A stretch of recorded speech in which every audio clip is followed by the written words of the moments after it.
Raising children is like climbing a mountain, and as a parent, your number one responsibility and aspiration lies in ensuring that your child has every access to opportunity possible to maximize the full weight of the impact they want to make into the world. However, when you raise a child with special needs, you have a chance to contribute to exceptional progress.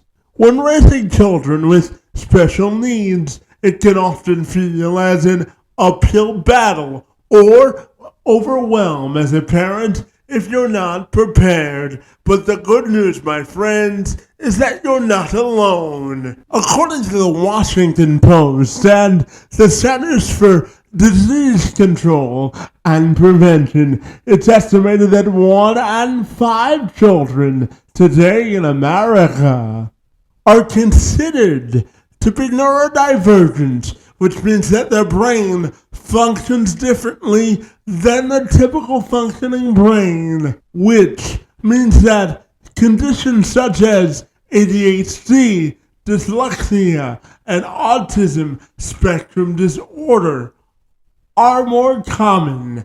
However, they can also be a gift of immense proportion, causing the parents and those who have the distinct pleasure and privilege of being around these exceptional children to view the world with a more critical lens of innovation and inclusion at large. That, my friends, is certainly the case for my friend, Christian Vinceneux. He's a life and parent coach who works with neurodivergent families in their journey to raise thriving children with neurodivergent needs. He says he works to provide both clarity and confidence and bringing more peace to your family. He says he's not about quick fixes. He shows parents and family members alike how to better understand a child's behavior with neurodivergent needs in order to best respond to support their social and emotional needs. And Christian joined me this week to tell me more. I'm Kevin McShann. Let's have this conversation.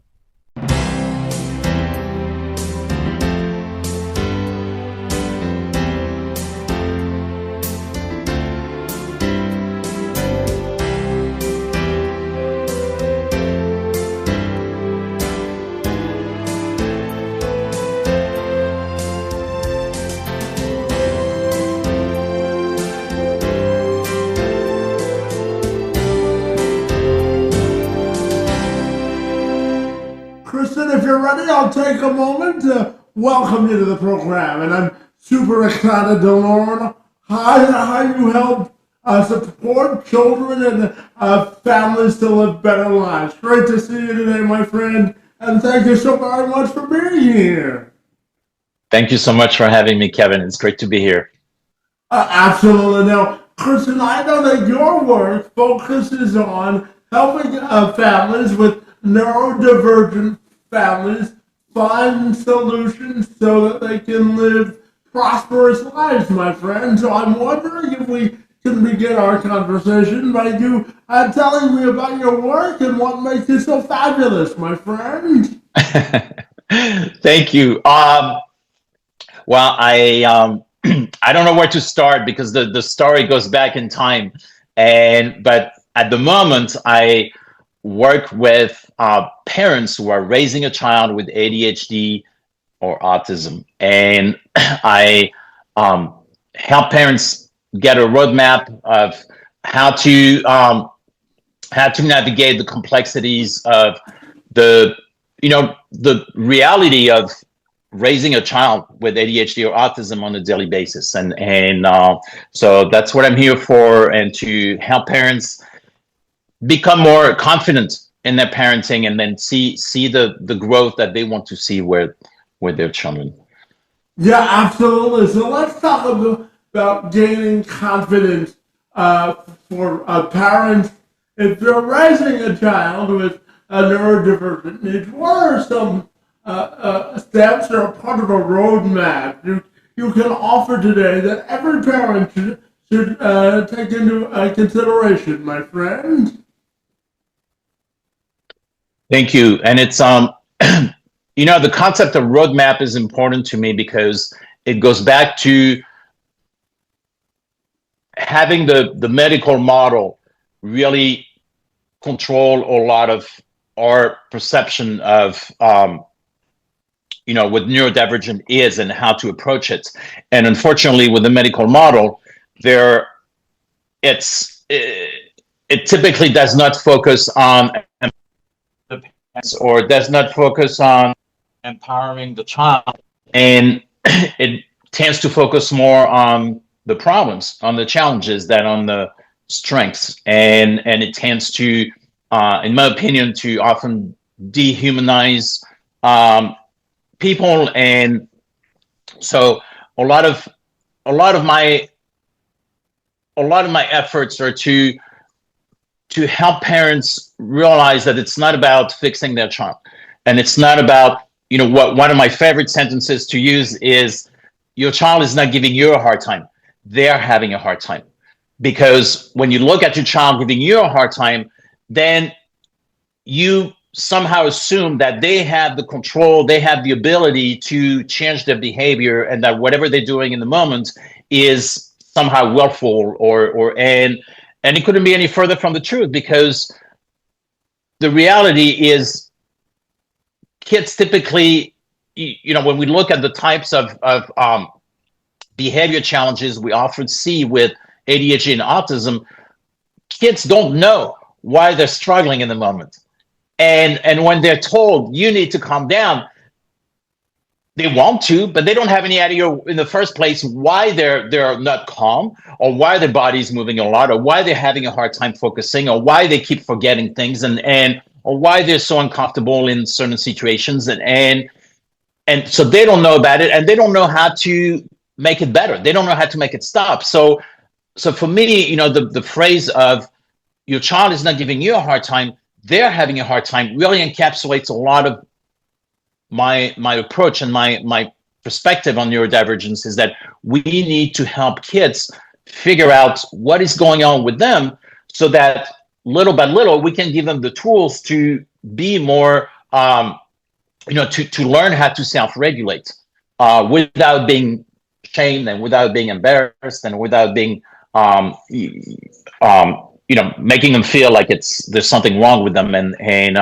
So that's a little bit of how I relate to the roadmap, as a way to really provide the parents with the information that they need in that moment to understand, why is my kid struggling so much, and why are we having this kind of situation, where let's look at the contributing factors. Let's first understand why this is happening, so then we can figure out, short-term and long-term, how we can support the child, and then of course support the parents in the process. Yeah, and Chrissy, tell me about your personal connection to working with neurodivergent children, my friend, because I know this work is particularly important to you. So tell me, what is the personal connection line, my friend? I have quite a bit of connections to it. So I'm neurodivergent myself. I have a diagnosis of ADHD, and I have a few other things that don't necessarily have diagnosis. But I grew up as a shy and anxious kid, and at the time, hardly anyone talked about ADHD. I grew up in France, and in the 60s and 70s, and ADHD was not really talked about in the circles that I was in, or that my parents were in, and so No one knew, and so several things happened at different times. But basically, I realized after I started working with um, neurodivergent children as an occupational therapist, I really felt this connection, this intuitive connection. And a lot of parents would ask me, they said, how can you figure out what my child needs right now? I can't even figure it out. And somehow you've just been able to help my child calm down, and they're approaching you, and they're curious, and they're interested, and often it they're not able to do that. So and I realized in that process that I had grown up in a family that was neurodiverse, and in particular with my father, who I'll never know what kind of diagnosis he had, but he was definitely a highly sensitive person. He had lots of sensory challenges, and he had a lot of anxiety in different situations, and so for example, he would get really uncomfortable outside when things were windy. So he loved nature, he loved the outdoors, but if it was windy, he felt really uncomfortable, and we had to kind of like go home or go indoors, or he was very sensitive to noise, which growing up as kids, we made noise, so we had to adjust somehow, and he didn't like to be rushed. He didn't like a lot of fast transitions or crowded environments. So at the time growing up, that was just what I grew up with. So that was just my normal, and I didn't think anything of it. And then when I started working in the neurodivergent space, I realized that, oh, wait a minute, a lot of those kids are sound sensitive. A lot of those kids get really distracted with smell, and they can't figure out what's that smell, and they just can't. Everybody's telling them it's nothing, it's not important, just focus on, and they just couldn't. And kids who would melt down during transitions just because they were being asked to move from place A to place B, and then I realized that, oh, wait a minute, that's what my dad struggled with, and so there was that first connection through my work that, oh, I know this. I don't have words for it all the time, but it's a very familiar place for me.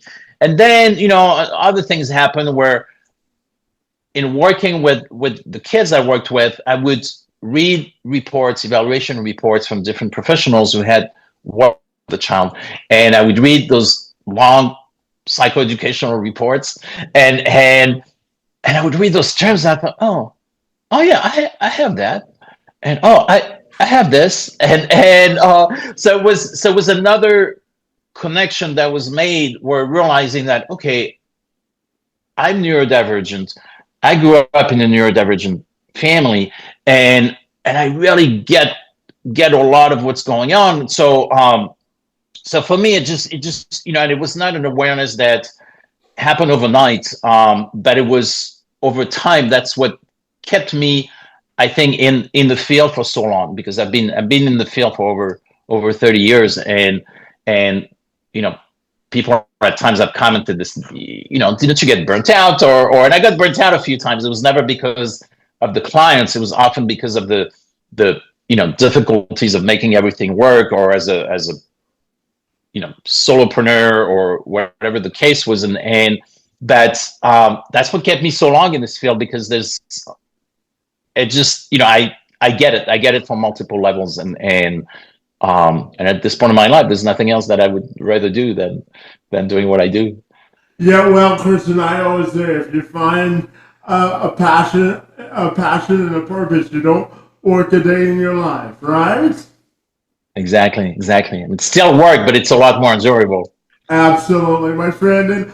And for other parents who may be watching this, who have a child with ADHD or autism, my friend, I'm curious to ask you if they believe that they're sort of embarking on an uphill battle. You say it's important for them to know that they're not alone in their journey to raise their child, and I know that you work with parents who feel overwhelmed and sometimes exhausted by the daily demands of what comes with raising a child with special needs. And I'm curious to ask you because I know you like to study behaviors and the feelings of parents and those dynamics. So I'm wondering what your message would be for parents who say, I have to adjust to this, I'm feeling overwhelmed, and my kid's behavior isn't what I expected. So I guess what I'm asking is, what would be your message to parents if they really believe that this is going to be an uphill battle? What would you say to them? I'm curious to get your answer there. The first words that come to mind is hope, and and letting parents know that they will absolutely find whatever strength they need and the information they need when they need it. Uh, and so, hope, because there is a lot of support out there, but it's hard to find. It can be hard to find it, and sometimes it's too expensive, or sometimes there's no qualified provider in your area, or maybe the other providers are not providing online services, or so there can be all sorts of barriers. But they are there is information out there, and the support can come in a lot of different ways. Whenever or going back for a second, but looking at all the families I have worked with, no one is using the same path. No one is using the same methods to support their child, and because every family has a different culture, and every family brings in different life experiences, different, there may be different family structure, and so my message is to empower the parents as much as possible I never want to be this provider who sits down with the family and tells them this is exactly what you need to do and there's no other way to do it, because we know that life just doesn't work that way, and we know there's just too many variations of how we show up as human beings. So for one family, I have families who said, well,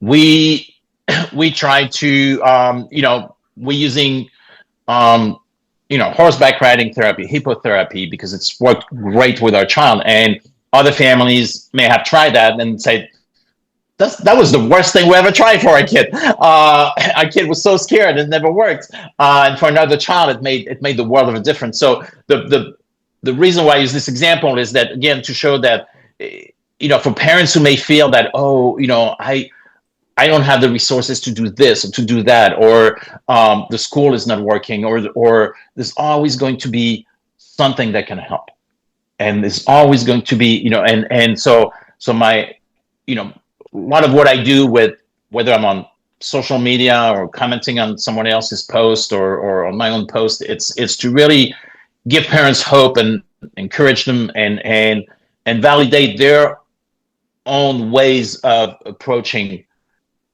challenges, whatever challenges they may be experiencing with their child. So that's the first piece. And I've seen families, many families, especially when it comes to autism, really pouring all of their resources, time resources and financial resources. Families, taking on a second mortgage on their home to pay for certain therapies, and I often tell parents that it's a long game. So you want to make sure, of course, you want to do everything you can for your child, but be mindful about pacing yourself, not just financially, but emotionally, and because it is going to be a long game, and the parents need to be as strong as they can to be there for their child, because the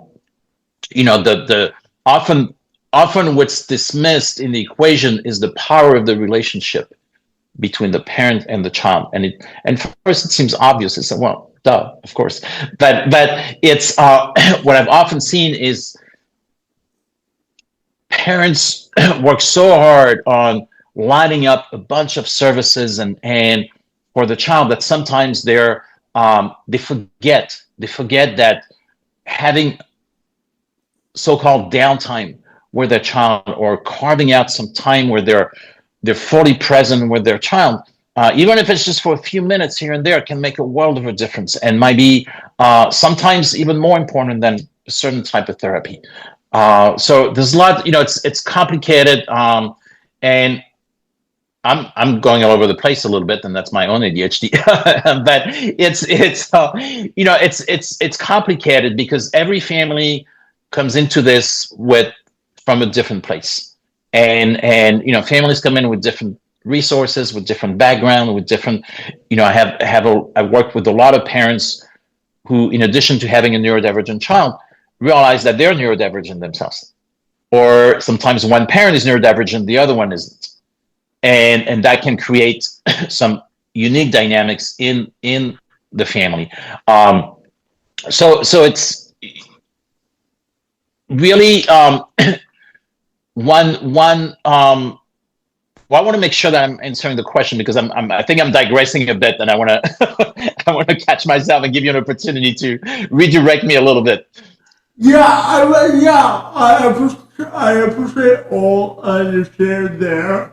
I was just curious to ask you about your message to parents overall about the journey that they're getting set to embark on, or if they've been raising their child for a while. What do you think are some things that they should rather keep in the back of their mind as they're raising their kids with neurodivergent needs, to ensure that they can experience as maximum amount of prosperity as they can? What are your thoughts there?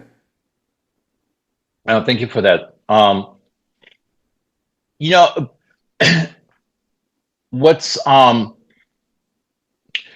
one thing that's been extremely important in my work is to support parents in understanding why their child is struggling with the type of situation, and to make it as specific as possible. So not, go beyond the, oh, well, they have ADHD or they have autism or that's why they're struggling. No, let's go beyond that. Well, why is the child having a hard time getting ready for school in the morning, or putting on their shoes or getting dressed, or and it's not because they don't know how to get dressed, because under certain situations they're perfectly capable of getting dressed. So what's that problem about? And it's not about the child being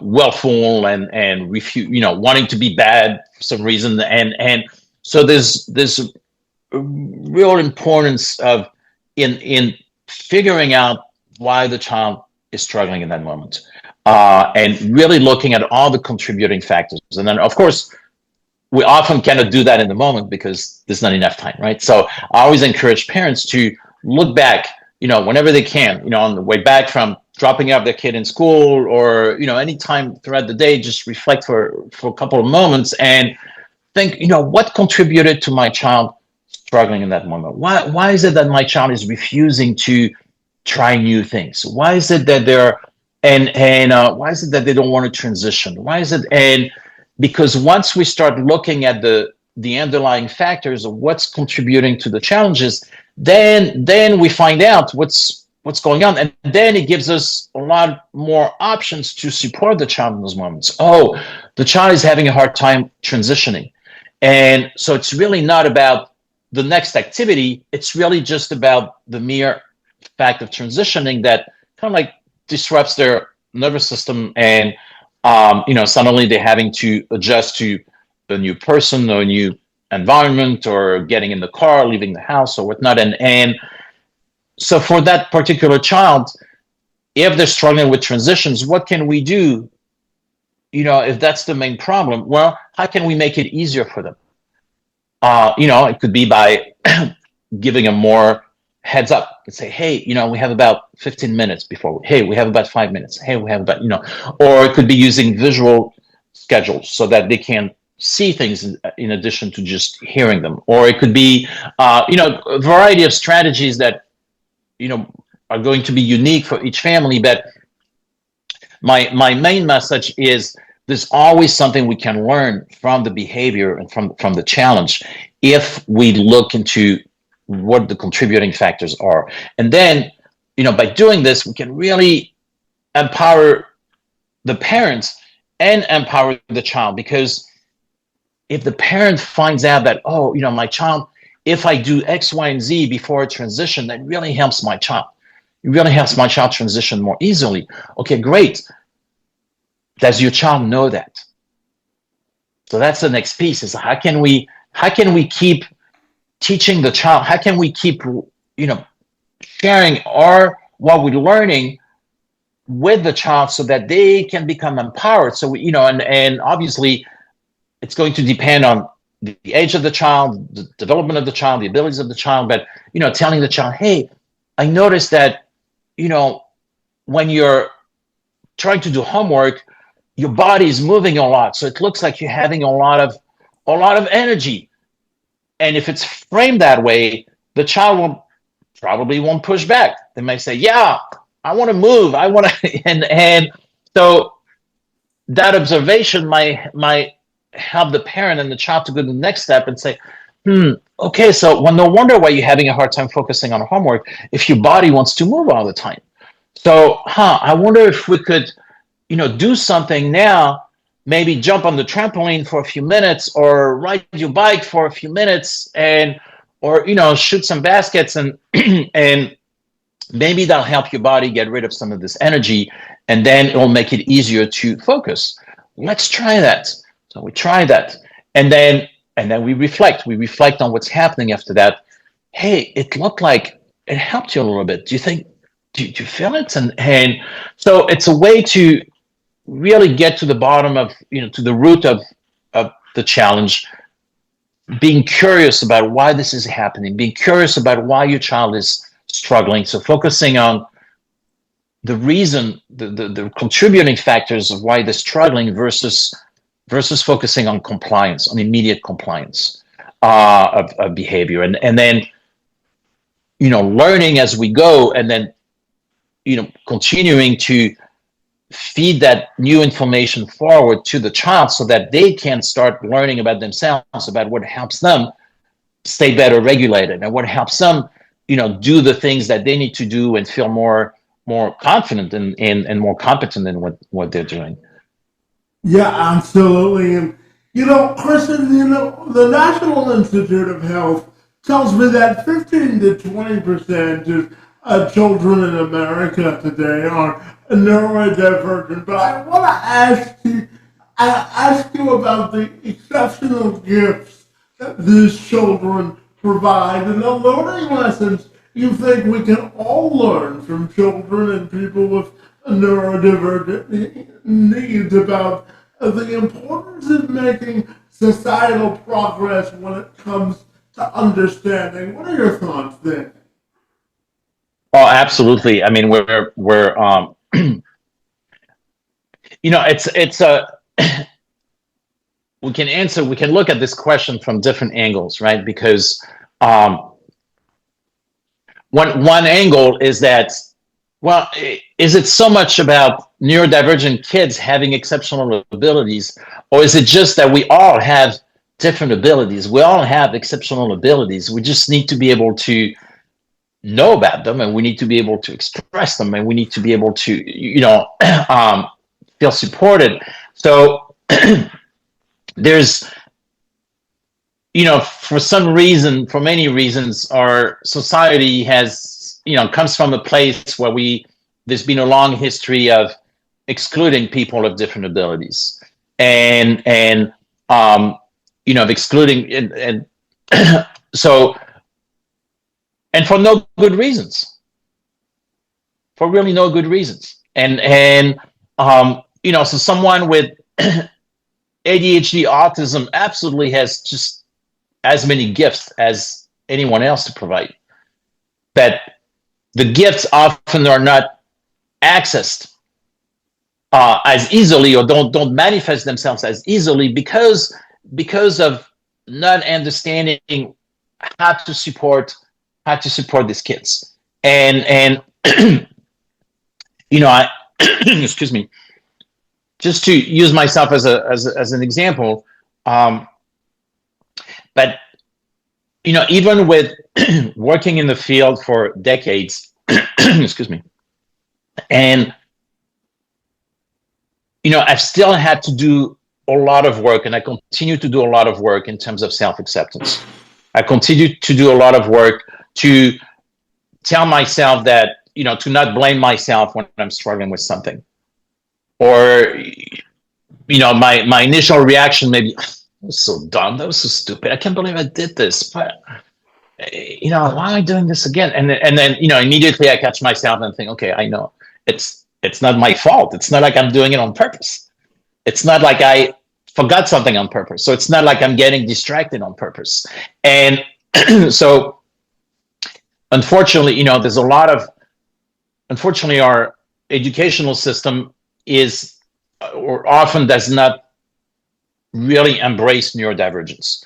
And officially does, on paper it does, but, or at least in the US, but it's, we know better. And and we know that neurodivergent kids typically grew up with a lot of negative feedback and experience a lot of stress in schools, and it's not because they don't have the ability to succeed, but they just don't have the same abilities. They don't learn necessarily the same way, and when I started reading for enjoyment, I was probably around 9 or so. I mean, I learned how to read before that, but it was a little more, I wasn't necessarily enjoying it a great deal. And so when I started really devouring books, I started reading several books at the same time.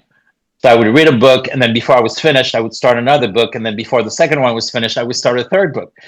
And whenever my teachers or parents would find that out, they would tell me that was wrong. They said, no, we can't let you do this. This is just a bad way of reading. You're going to get distracted. You're going to forget. You're going to mix up the stories. You're going to, and it was my natural tendency. It was the way my brain wanted to get information. And I still finished all the books. I just read them in different ways. So that's just a simple example. Some people focus better when they're standing up. And there's been a bit of a trend with the standing desks. But I have clients, or know a lot of people who just acknowledge that they do better when they're pacing, when they're they can think better, when they're, and doesn't mean they have a problem. They don't have any problem. The problem comes if they're not allowed to do what works best for them. And so it goes back to not determining what the best way of learning is for everybody, because we all learn, we all process information differently, and so we all have huge potential, and we all have exceptional abilities, but we need support in expressing them. So if we're told that no, you need to do things this way and not that way, when in the context of exploring certain subjects or learning methodologies, then it can make it a lot harder for certain kids to learn, and then they find themselves failing in the school system, and then they start defining themselves as, oh, I'm an idiot, I'm stupid, I'm not smart enough, and then it's unfortunately it carries through life, and you see those adults were in the 20s, 30s, 40s were working really, really hard trying to manage those self-beliefs of, oh, I'm not enough, I'm not smart enough, I'm not, when everything points to the opposite. Yeah, absolutely. And shifting gears for just a second, when we look at growing up, with neurodivergent needs, our friends at McKinsey and companies state that some corporations who embrace neurodivergent talent, my friend, experience sort of an increase in company morale and things like innovation and motivation to be as productive as possible because I don't need to tell you that people with neurodivergent needs are highly innovative and motivated to do the job, my friend, because they think differently and bring a different skill set to the workforce. So tell me the importance of embracing those with neurodivergence in the workforce and the competitive advantage that would provide an organization. What are your thoughts there? Oh, it's a great question. I couldn't agree more. I mean, there's often a lot of creativity associated with neurodivergence, one way or another. Now, when kids don't grow up in an environment that supports that expression of creativity, which could be just again approaching a situation differently than what parents and teachers are used to or expect. That creativity can really be, if it's fostered, if it's nurtured from early on, it really shows. And a lot of when you start looking at the creative professions, it could be anything from graphic design to wherever creativity is needed, and it's hard to really even map it because there's also a lot of creativity in going to your own business, being an entrepreneur or a solopreneur, because I think the statistic is something like there's 300% more people who have in the people who go into their own business, the 300% more of those people who have ADHD. I mean, that's a pretty big statistic. And so why would people with ADHD find themselves gravitating toward entrepreneurship or solopreneurship? Well, because it requires being creative. It requires coming up with new solutions, with new products, new services, and doing things maybe in a way that no one else has done before, or wanting to put your own spin on it. And so there's a huge amount of creativity in the neurodivergent space, and it's and I think if we know about it and we embrace it, then companies can really leverage that to for the benefit of the organization, because then it can really be used at all levels. It could be creativity and coming up with a new a new marketing concept, or a new billing system, or a new, a new hiring process. So, for whatever it is, and people who are neurodivergent often going to be described as thinking outside the box and being able to quickly come up with a variety of solutions that maybe other people haven't come up with.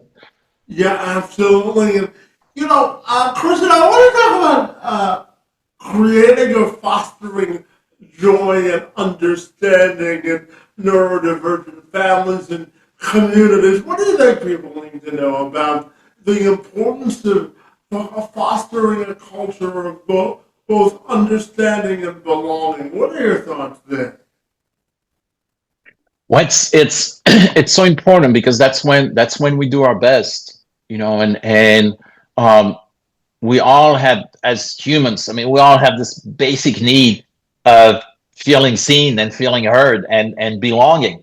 And somehow, even though it's always been a basic need, somehow we've lost touch with that often in the workplace, in the work environments. And so it's made it difficult to get to that place where we can really give our best, because if we feel like we're not enough, or if we fear that we're not accepted, or people are constantly criticizing our approach, or then we're not going to feel like we belong. Then it's creating all this noise in our head about not being adequate, or what's the response going to be, and it's certainly not going to nurture our creativity, and it's not going to put us in a place where we can give our best. So really, creating an environment where where neurodivergence is embraced, and it's not about giving it a different treatment, or about giving people a break. It's just really looking at what do people need to be their best, and we can't just, again, there's, it sounds so trite, but one size doesn't fit all, and we've tried to be told for decades that, for example, being professional is following certain standards, with how, and we've seen that with dress codes, we've seen that with hairstyles, we've seen that with tattoos, we've seen that, and things, arbitrary, standards that have been set, but that don't necessarily have anything to do with actual value, and performance, and so so for me, my goal is to continue to raise awareness and continue to help share information that helps to raise that awareness, and then looking at what we can do to help everyone, whether it's in the workplace or not, to feel like they can be their best. Let's take a moment to examine the importance of equipping parents with the confidence to raise their child with conviction and vigor, while also allowing their child the personal autonomy to grow into their personal selves. How do we strike the balance between the two? The more that raising a confident child really start, or raising a confident adult really start from day one. And I talk a lot about, don't have enough time to go into all the details, but I talk a lot about how to nurture emotional intelligence in children. And, a lot of it has to deal with, or can be linked to growth mindset. And the growth mindset, for example, if a child is struggling with something, and let's say they're struggling to put their shoes on, or they're struggling with whatever it is, and as a parent, if you're in a hurry, of course you're gonna do it for your child, like okay, let's go, because you're in a hurry, you need to go to school or whatever. But in that moment, it's not teaching the child anything. It's just teaching the child that, oh, when I struggle with something, I just protest, or I just stop doing it, and then somebody else is going to do it for me. So that doesn't nurture this growth mindset. Now, the answer is not to not provide any help, because obviously the child needs support and needs to learn and needs to be guided through the learning process. But encouraging the child to go through that process, if the child says it's too hard, I don't want to do it, that's a huge opportunity right there to, and how we phrase our comments or our requests. So in that moment, we want to tell the child, okay, well, I can tell, we want to validate their experience. We want to say, okay, I can tell you're having a hard time with this. I can tell putting on those shoes is really difficult, but we're going to do this together, and I'm going to help you, and you're going to learn. I'm going to help you learn. We got this. And meeting the child where they're at, and looking at what they can do successfully. So it could be a micro step of the whole process of putting on their shoes. Maybe they won't learn how to tie their shoes for a while, but maybe they can learn how to put their foot inside the shoe, or to stretch the shoe first in order to put their foot in first, and then really reflecting on that with them and say, hey, look, we did it, you tried, and it worked. Or maybe it didn't work. It's like, but you know what, you tried, and I'm really proud of you for trying. Because the mindset is that we have to keep on trying, because that's what gives us hope and curiosity, and that that we will eventually be able to learn and figure things out. So the confidence and the joy and the feeling of competence that we all want as an adult, it really starts in childhood. And there's so much that parents can do through daily interactions by reflecting with their child and finding that just right level of support. Because if you give too much support, the child becomes dependent on the support and they don't develop the skills on their own. But if you don't support enough, then the child shuts down. And so it's trying to constantly find that happy medium, and that's hard, but it's a lot of what I do in my work with parents, and that approach really applies for any situation, whether in any age. So whether the child is learning how to get dressed, or whether they're going to college, or they're trying to leave the house to be on their own, and there's looking at how much can the child do, and really fostering that sense of competence and supporting them in focusing on what they can do, so it's a lot of my role is to help parents believe that, first, it is absolutely possible for the child to grow up confident and competent and happy, and once we believe that, we have to look at how to empower the parents in those moments, not just to give them some big concept that are going to be difficult to break down on a minute, moment to moment basis, but really helping them to look at, okay, in those problematic situations, how can you best support your child so that they learn something, you learn something about them, you keep showing them, telling them what you're learning about them, so that they can keep learning about themselves, and that's what creates this growth and more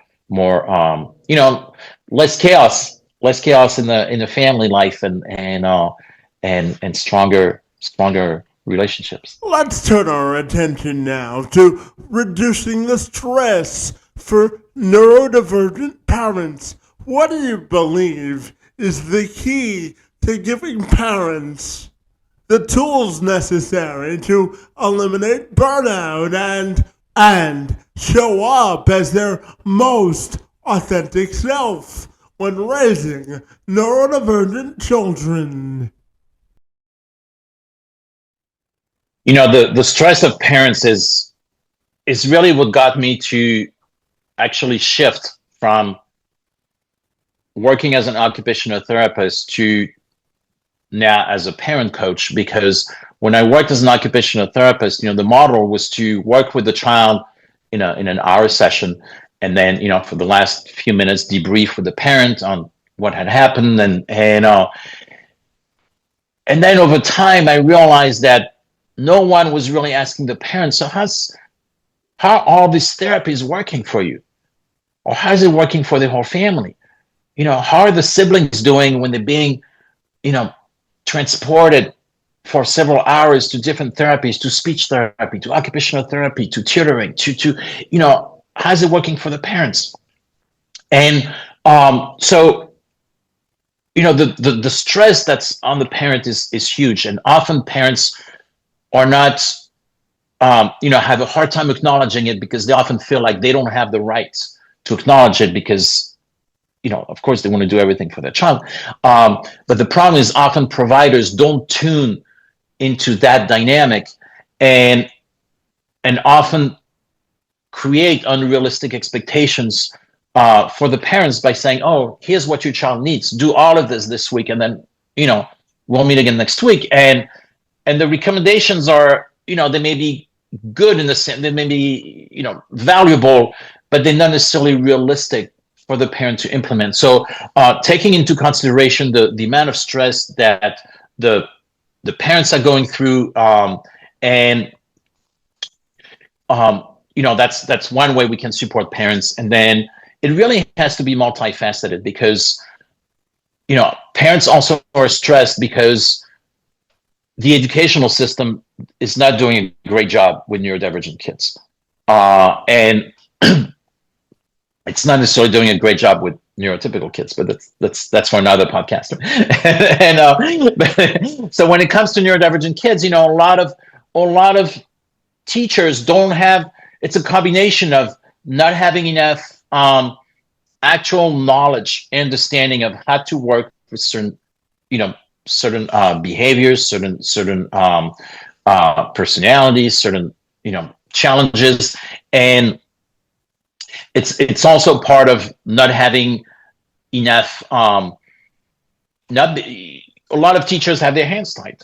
They give them 30, 40 kids in the classroom, and doesn't matter how good you are as a teacher, you're not going to be able to individualize your approaches as much if you have that many kids in your classroom. So again, that's why it's multifaceted, and it's the learning methodologies might not be great for for neurodivergent kids, or actually create more harm.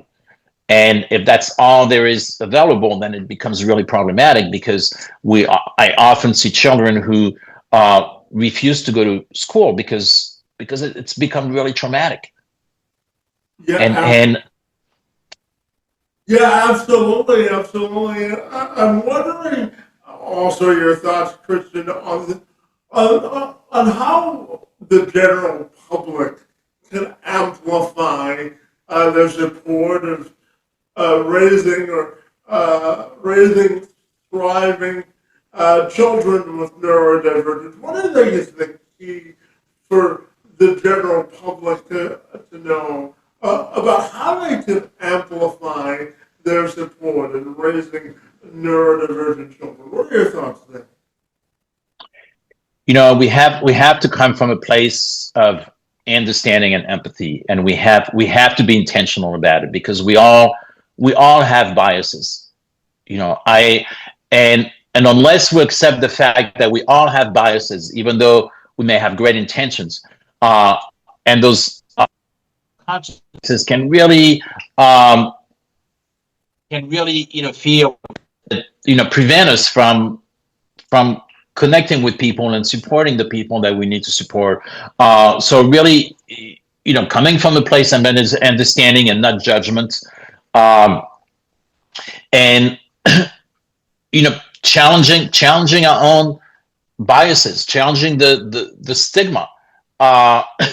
What's the first thing that comes to mind when if you're thinking of hiring someone who has, and they have autism?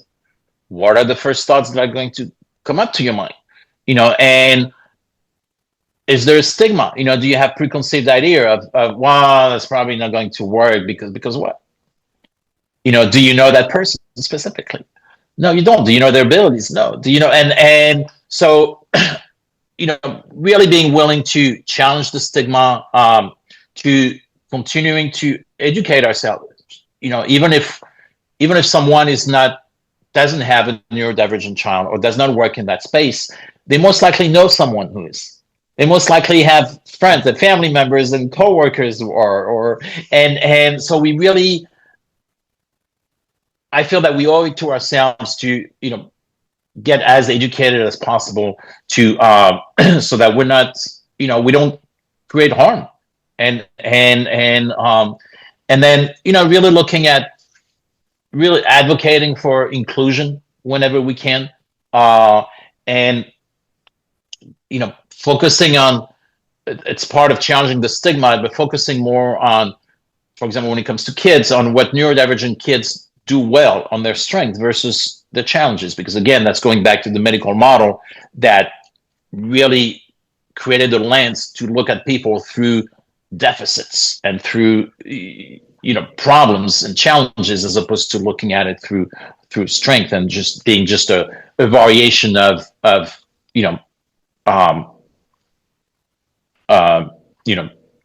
way the brain is wired for that we all have a different expression of how our brains are wired, and so there's a lot that can be done, amplifying. Sometimes I'm grateful. I'm on LinkedIn quite a bit. That's where we connected and we found each other. And you know, I'm really grateful for LinkedIn because a lot of people who support my post are actually, some of them are not even parents. Some of them are, don't identify as neurodivergent, but somehow they, we built a connection, we built a relationship, and they support my post. So I appreciate that because it amplifies that voice, it amplifies this message that more people are going to see, and hopefully it's going to make them think and reflect and evolve a little bit in their perception. In their thinking, absolutely. My friend, my final question for you today has to do with your own personal and professional legacy, my friend. How do you want that to be remembered, and how do you want your work to be documented, my friend? I'm curious to get your answer there. That's a big question. I haven't written the book yet, but I work with. It's become really important for me to find ways to support both the child and the parent, because they equally struggle when things don't match up, when there's not enough information, when there's not enough understanding. It really makes it difficult for both the child and the parents, and it has immediate and long-term impact on both in terms of well-being, in terms of mental health, in terms of, and so I really, I want to keep working on helping parents to become more confident in when parenting a neurodivergent child. And in order to be more confident, they need to have access, or better access, to more accurate information. And also want to be remembered for, kids to be better understood, and to always be a voice for the kids who may not be able to speak for themselves, or maybe they're speaking but nobody's listening because they're not being understood. And